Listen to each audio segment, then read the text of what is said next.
محاضرة وحين أوران كرنامة كلمة وكوشة هيسن قفك مسلم كأه هبك أو أصعنا يأدو يدا إن رشي سنا يدقنا شكوها لكرته ورورك يا ولاعة يا والبهارك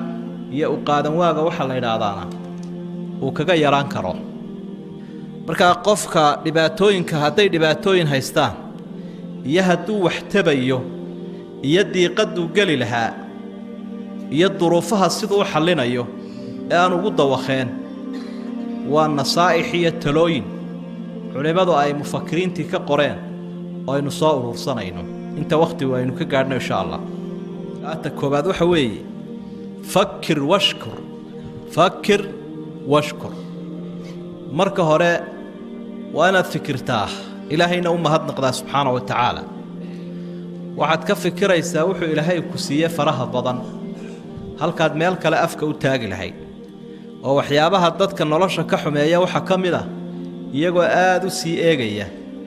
wax ilaahay cid kale uu siiyay ilaahayna wuxuu wa in ta'uddu ni'matallahi la tuhsuha nicmooyinka ilaahay haddaad tirisaan ma koobi karaysaan marka maxaa lagu siiyay caafimaad iyo cunno iyo dhar iyo dhooni iyo biyo iyo hawo hada waxa aad hayso horta adigu ee dad badan aanu haynin taa ka fikir ilaahay waxa uu asbaqa calaykum ni'ama zaahiratan wa baatina ilaahay nicmooyinkiisu aad idin ku badiyay nicmo muuqataana way jirtaa mid qarsoonina way jirtaa oo adoomuhu taa qarsoon waxay gartaan markay waayaan nicmooyin waxa jira marka hore aynaan aad ba u dareemayn laakiin marka uu adoonka dhaafaan ee dhakhtarada uu ka waayo lacagtiisana uu ku waayo ayuu aad uga fikiraa oo yiraahdaa wartanina ma baan dareensanayn baa iyaduna macimooyinkay ku jirtaa ilaahay baa wuxuu fa bi ay alaa rabbikuma tukadhiban jiniya insiyo nicmooyinka ilaahay uu idin siiyay faraha badan teebaa beeninaysa marka qofka humuumta iyo diiqada uu dareemayo waxyaabaha ka fududeynaya waxa kamid ah shayga loo yaqaano inuu ilaahay u mahadnaqo waxa ilaahay uu siiyayna uu aad uga fikiro waxa labaadoo nasaa'ixa kamid ah ma madaafata wixii tagay inaanu qalbigaaga aad ugu soo noqnoqonin oo aanu ku dhibin oonad habeenkii ka seexan waayay waayo ilaahay waxa uu inoo siiyay waxa la yiraahdo ilowgaasi waa dawo weyn ila waynu la yaabsanaay ee aynu leenahay ilowgii baa igu batay hadda danteennaba weey haddii wax walba aad xusuusanto waxaad ilaawaysaaba aanu jirin oo daakiradaada iyo xusuustaada waxa la wixii muruga ahaaba aanay ka tagaynin mabaad seexan karteenba geeridii baad ilaawaysaa balaayadii kugu dhacdaad ilaawaysaa wixii ku dhaafay baad ilaawaysaa dan iyo maslaxad ba inoo tahay waxa la yiraahdaa tadakkuru al-maadi wa tahazunu qatlu li-irada qofkii oo xusuusta wixii dhaafay oo ciil iyo carab uu go'o ciil kama kala noqda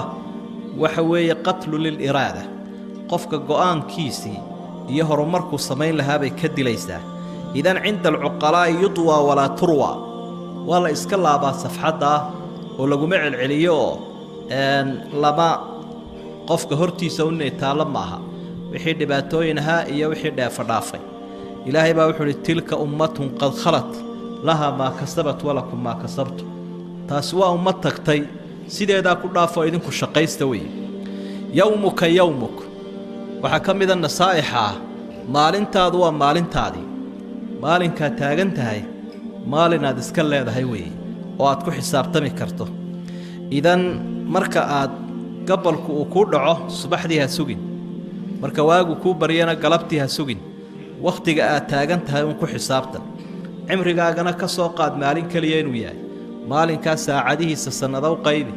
daqiiqadihiisana ayaamo idan marka ka faa'iideyso iyo ku dhaafi dadkana had iyo jeer waxa ay ku kala horumaraan waqtiga jooga kolba sida ay uga faa'iideystaan Abdullah ibn Mas'ud Allah ka raali noqdo waxa uu lahaa waxa aan ugu muruga badnahay maalin intuu isoo galay iga baxay oo cimrigaygina naaqusay camalkaygina aanu kordhin cimrigaygu wuu naaqusoo maalinkaasi waa dhaafay laakiin camal maalinta ii kordhay ma jiro ila cilmiga laftiisi waa camal waxa aan ugu muruga badnahay waa kaas إلهي باوحر وخذ ما آتيتك وكن من الشاكرين وحا أنكو سيي قاضو كوا مهدنا قنا نقو نصائح وحا كمدا أترك المستقبل حتى يأتي مستقبل كصوص عضا يسكدا إلى أنتو إيمان أيو تدفر أبادان بايقنا وحا دباتكو هيا مستقبل كا يورور كيس قاتي كور وريان فقري بي كور وريان بلايس كور وريان marka warwarka faraha badan ee mustaqbalka qofka haystaana waxyaabaha nolosha ka xumeeya way ata amrullahi fala tasta'jiluhu arrimaha mustaqbalka waxba haddajisinaba ayaa rabbi subhanahu wa ta'ala oo iyada oo qofkii ahdaafta iyo dhacdooyinka uu ka horumaro waxay noqotaa ijhaad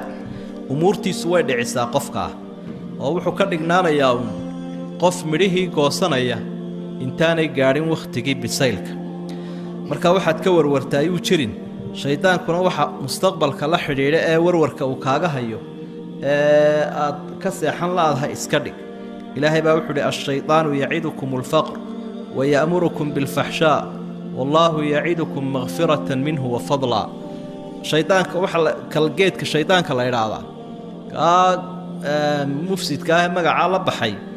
waxa uu idin yaboohayaa faqri iyo foolxumo mustaqbalka ku saabsan ilaahayna dambi dhaaf iyo fadli iyo dheeraad buu idin yaboohayaa nasaa'ixa waxa kamida kayfa tuwaajih an-naqd al-aathim hadiya jeer qofka bani aadamka ah dad fara badan baa ku soo jahaysan waliba qofka marka ilaahay waxyaabaha tafdiilaadka dheeraadka uu wax ka siiyo indhuhu way soo eegayaan afkuna wuu hadal hayaa gacmahana waa lagu fiiqayaa haddii ilaahay aqoon siiyo hadduu adduun siiyo hadduu awood siiyo wixii ilaahay uu qofka siiyey dheeraadaba waa lagu hadal hayaa idan markaa taasina yay noqon wax niyada ka wasakheeya waxaad ogsoon tahay nabi maxamed ba calayhi salaatu wasalaam in la caayay oo qaar waqti hore joogay oo waqtigiisii ahaa iyo qaar hadda jooga labadaba inay caayeen baad ogtahay nin shaaciraba waxa uu xasadul fata إذا لم ينالوا سعيه فالناس أعداء له وخصومه قفك ضد بدن با marka ay dadaalkiisa gaari waayeen cadow u noqday lana murmaya marka ha ku fikirin an takuna maqbulan ladal jami' saliman min al-uyub عند العالم هذا مستحيل إن dadka agtooda dhan noqoto mid laga qaadanayo oo cidi aanay ka hor imanayno gacmo furan lagu soo dhaweynay taasmaya rasuulkii rasuushii ilaahay baanay ka dhicin sida daraadeed hadii qaar ku caayaan ama wax ka sheegaan in badan oo ku amaanaysa in badan oo ku taageersan in badan oo waxa wanaagsan ee aad wada soo dhaweynaya jira marka taasina inay nolosha dhadhankeeda ka lumisa maaha nasaa'ixa waxa kamida la tantadir shukran min ahad qofna baha ka sugin inuu ku mahadnaqo oo dadka ha odhan wax wanaagsan baan wadaa oo cilmi leh oo infaaq leh oo waxtar leh oo dan guud leh maxay wax iga sheegeen ama ay igu mahadnaqi waayeen oo marka xafladaha laga hadlayo iyo marka warbixinaha la qorayo iyo marka taxliilka la sameeyo hadii laguba soo qaadi waayo ee ka fikirin ilaahay agtiisa oo lagu soo qaadi doono oo xuska ilaahay u bad ka sugaysaa la tantadir shukran min ahad hadaa doonayso noloshu inay macna ku samayso dadka mahadnaqooda iyo ammaantooda waxbaha xiisaynin ilaahay baad abaalmarin ka sugaysa subhanahu wa ta'ala haday macruufkaaga diidaan iyaga oo u diidaya li'annaka ahsanta ilayhi hatta inaad u samafashay adoo u samafalay haday ku soo qaadi waayaan ha ka sugin ilaahay baa wuxuu wama naqamu illa an aghnahum allah wa rasuluhu min fadli waxa ay kula dagaalameen rasuulka iyo muuminiinta in ilaahay iyo rasuulka uu qani ka dhigay ilaahay baa qani ka dhigay rasuulkii baa qani ka dhigay oo wax siiyay haddana nacaybshiye iyo colaad bay kala hor yimaadeen ee mabay u mahadnaqinba quraanka waxa ilaahay uu tilmaamay qofka gaalka ah marka hore ilaahay buu baryayaa marka uu dhibaatada rabbi ka dul qaadana ilaahay ba uma mahadnaqo marka an lam yad'una ila durrin massa uu iska sii soconaya waxa aad moodaa kii aan bariyinba marka adoomo badan baa markay baahnaayeen ilaahay bariyay subhanahu wa ta'ala markaasuu ilaahayna dhibkii ka dul qaaday kadib ilaahay bay mahadnaqi waayeen aduguna waxba mahadnaqa ka sugin kuwooda aad macruufka u samayso dib badan oo dareemi lahayd markaa waad ka nasan doontaa nin baa gabyayoo waxa uu mahad iyo abaal ka waayey inaanu u samafali jiray oo uu koriyey kiibuu ka cawdayo waxau idhi ucallimuhu rimaayata kulla yawmin falamma ishtadda saaciduhu ramaanii maalin walba waxaan baraa shiishka waxaan baraa horumarkiiyo awoodda markuu muruqiisii adkaaday anigaabuu igu dhug bartay buu aniga laftigaygii ayuu shiishkii iga bilaabay intuu wax igu tara iska daayo marka ummad badan oo aad ixsaan u samaysay ayaanad abaal ka helayn qaar kale ayaa waxa wanaagga ah laga yaabaa inay kugu xaasidaan cidnaba mahadnaqa ka suginaan ilaahay ahayn subxaanahu wa tacaala waxyaabaha kuu dhib yarayn kara sacaadada ay ku siin kara weeye waxaa ka mid a nasaa'ixaas alixsaanu ila alkhayr inshiraaxun lisuduur waa kollay nasaaixna weyn hab qaaciidana way u socdaan alixsaanu ila alkhayr inshiraaxun lisuduur inaad dadka u samafasho laba midun bay noqonaysa inaad dadka adigu u ixsaan samayso ood u samafasho iyo inaad dadka adigu ka godob qaadato marka ta fiican ee had iyo jeer nolosha sacaadada iyo wanaagga u keentaa waxa weeye inaad dadka u samafasho arrin iyo adduun iyo aqoon iyo awood wixii aad ummadda dheer tahay isku day inaad noqoto kas wax siinaya ee iyaga aan waxba ka sugaynin marka waxaa la yidhaha aljamiilu kasmi waalmacruufu ka rasmi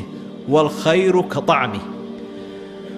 marka shayga jamiilka la yidhaahdaa magaciisaasunbuu la mid yahay shayga jamiilkaahi jamaal buu keenaa iyo qurux macruufkuna curfi iyo wanaagunbuu keenaa wixii wanaageed samaynaysa waxaa la yidhaha awalu lmustafiidiin iscaadu lmutafadiliin dadka had iyo jeer tafadulka iyo dheeraadka leh ee dadka isku daya inay waxu taraan waxtarka u horeeya iyaga ayaa leh waxtarka u horeeya iyagaa yeelanaya ilaahayna saasuu qur'aanka ku ammaano waxau uhi wamaa liaxadin cindahu min nicmatin tujza ila ibtiqaa'a wajhi rabbihi alaclaa abuubakar bay ku soo degtay baa laydha aayaddu cid alla cid uu wax kaga doonayay ma jirin cid abaal ku lahaydna ma jirin wamaa liaxadin cindahu min nicmatin tujza marka abaalka ilaahay unbuu ka sugayaa idan ku xisaabtan inaad dadka u samafasho taasaana adiga nafis ku ah mar haddaanay gacan kaa sugayn aanaad adigu iyagu aanay wax kaa sugayne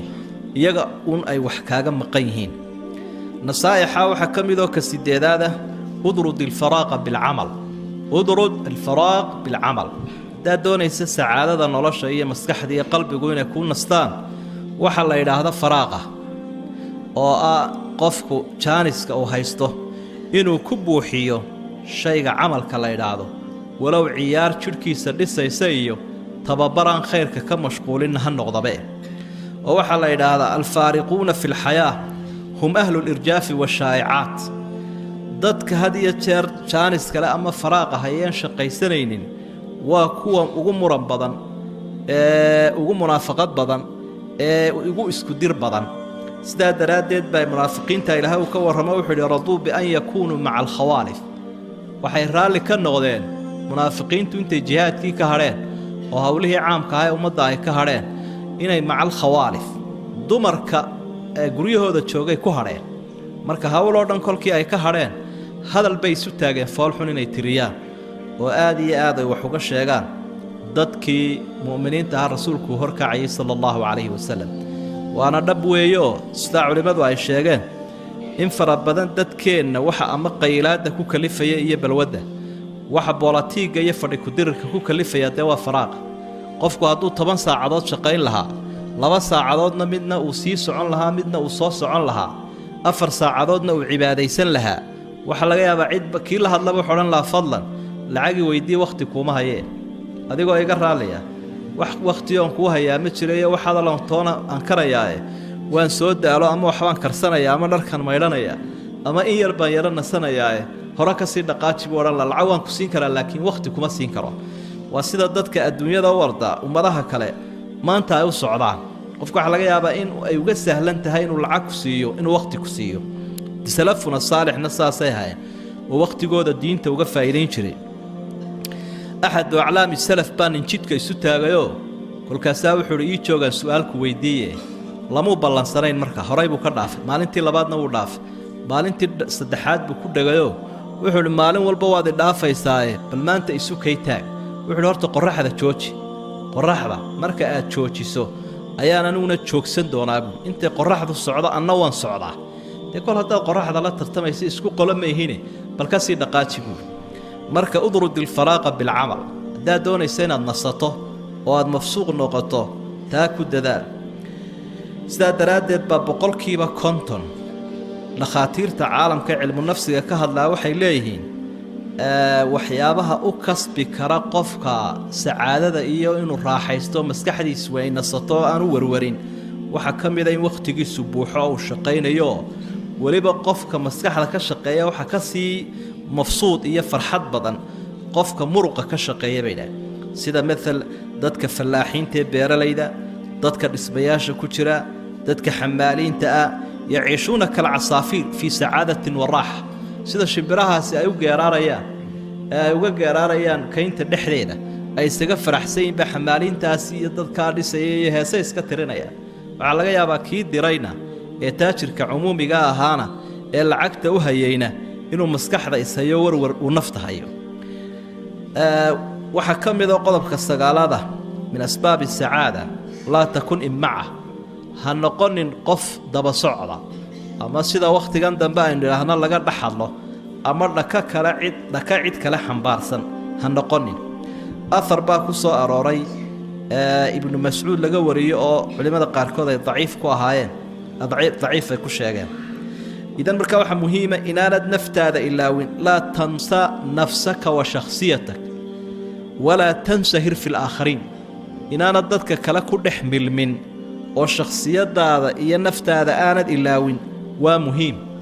ila hadii dadka dhaxadlaan dhaka kale lagu xambaariyo waxaad ku dhawaaqaysaa afkaar cid kale unay noqoto oo nacamla dad kale aad noqoto waa musiibo sidaa daraadeed ayaad ogsoonaanaysaa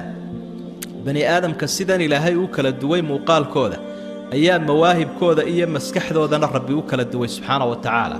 marka mawhibada iyo maskaxda ilaahay uu ku siiyay adigu isticmaalo aqligaaga ku fikir qad calima kullu unaasin mashrabahum wa likulli wajhatin huwa muwalliha qof waliba mashrabna waa iska leeyahay jiha uu jihaystana uu leeyahay isaga ayay tahay inuu samaha iyo xumaanta kala miisaamo daliilkana raaco qodobka tobnaad nasaa'ixa kamid waxa weeye al-iimaanu bil qadaa'i wal qanaa'atu bi qofku si uu sacaado wanaagsan u helo culayska iyo lawdka iyo dhibka haysta uga fududaado waa inuu rumeeyaa go'aanka ilaahay iyo qorshihiisa waxa ilaahay uu qadaro waa inuu ku qancaa rumeeyaana ساسو قرآنك ونبريا إلهي ما وحر ما أصاب من مصيبة في الأرض ولا في أنفسكم إلا في كتاب من قبل أن نبرأها إن ذلك على الله يسير وحكستو نباتي ماده إري الرلبا إلهي باسي قدره كتاب خصقنا انتي أنا إفك أبصوا بحنبا وحقران بي مصيبة داسهاي إذن مركا وحكستو نعاه هاو قادم واين أو قادم واين يكون نقنين عقيدة وناكسنين واسداس من يريد الله به خيرا يصيب منه من يريد الله به خيرا يصيب منه أو يصيب منه نبينا وحده عليه الصلاة والسلام قفك إلهي خير للضانة وحنب سوغارسيا marka dhibaatada soo gaaraysa qofka waa inaan oran waay sida hadiya jeerdadka diin la'aanta iyo kufriga uu haysto maxay ku dhacday wax kasto oo sababaho keeni lahayd waxan inaan kaga gaashaanto waan sameeyay maxay igu dhacayaan saadaradeed ba rasuulku inoo diiday sallallahu alayhi wasallam markay wax dhacaan inuu qofku yiraahdo law anni fa'altu kada wa kada haddaan waxa sameeyay haduu hebel halka wadada iska deyn lahaa miya gaarigaasi la qalib bila imisa jeer baan halka ha maray hadduu waxa hebel ka hari lahaa balaadaasi miyay dhici lahayd low erayga haddii taftaxu camal shaytaan rasuulku waxa uu leeyahay albaabka shaytaanka ayay kugu furaysaa marka xalquna waxa weeye qadara allah wama shaa fa'al ilaahay baa qadaray wuxuu ilaahay qadarayna ma baaqanayo adigoo sababaha qaadanaya aad ku nabad galayso oo aan lagu lahayn naftaada dayac haddana qadarka ka soo dulboodin وانا مid aynu dheernahay dadka diin la'aanta ku sugan oo de lixdii arkaan iimaanka maxaa kamida al-iimaanu bil qadar khayrihi wa sharrihi dib iyo dheef wixii ku soo gaadhaba waa inaad ogsoonataa wax qoran inuu yahay